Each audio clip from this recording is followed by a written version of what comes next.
What's up, everybody? Is your lawn full of sticks, leaves, acorns, walnuts, those little twirly things that fall out of the tree?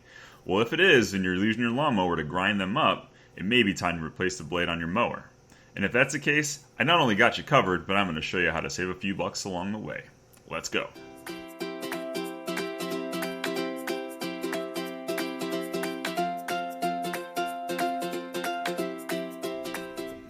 Alright, so today I'm going to replace the blade on my 22-inch Toro GTS 163cc lawnmower, or what most people refer to as their lawnmower. Now, the first thing you always want to do before doing any sort of maintenance on a mower is remove the spark plug. The absolute last thing we want is for the mower to fire up while our hands are in the mower deck.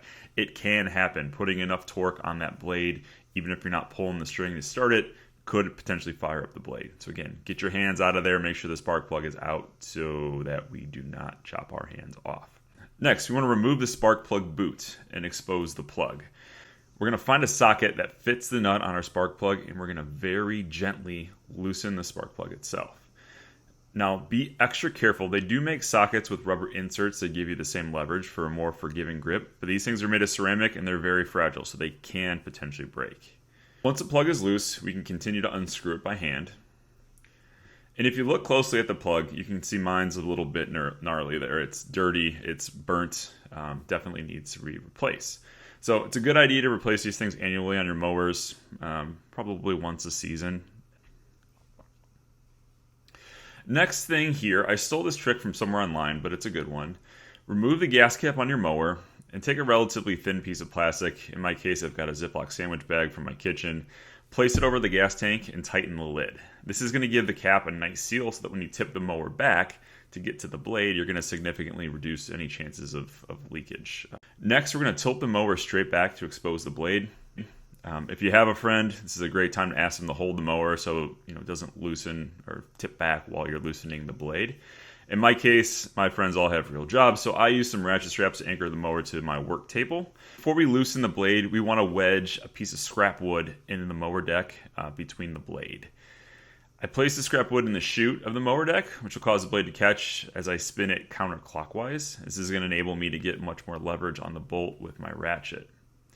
So as I sit here struggling to loosen the bolt, I realize that I have an extender on my ratchet, which reduces my leverage and makes it more difficult to get started.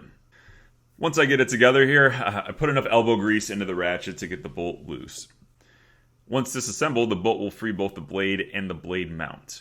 You can toss your old blade if you're replacing it, or you can sharpen it if you're adventurous. We'll do a video on that someday here soon. But hang on to the bolt and the mount as you're going to need them for reassembly and reattachment of the new blade. Now, before putting the new blade on, we're going to remove anything that may have gotten tangled around the rotor and clear away any debris. In my case, it looks like I picked up some fishing line at some point from the yard, so I'm going to get that out of here now. Next, we're going to place the blade mount over the blade and insert the bolt through the hole. Start by hand. We're going to thread the bolt to the rotor to make sure the mount sits flush on the blade. We're going to tighten the bolt by hand as tight as we can, and then we're going to flip our piece of scrap wood to the other side so that we wedge the deck between the other side of the blade so that we can put some torque in the other direction.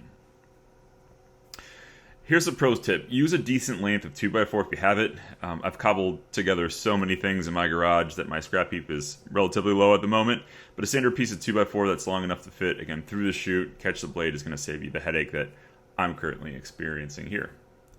Now, once your blade is on, we're going to lower the mower deck and we're going to reinsert the spark plug. As you can see here, I replaced it with a shiny new white one, which looks nice and will hopefully fire up once we get to test it. You're going to want to hand tighten it, and again, gently with a ratchet, make sure it's snug. We do not want to over tighten. Now, once secure, we're going to push the spark plug boot back over the plug. You might even hear a little click once it's fastened and locked on. And then lastly, once we've got the mower tilted back, we're going to remove that piece of plastic from the gas cap, put that back on, tighten the cap, and we're ready to fire this puppy up.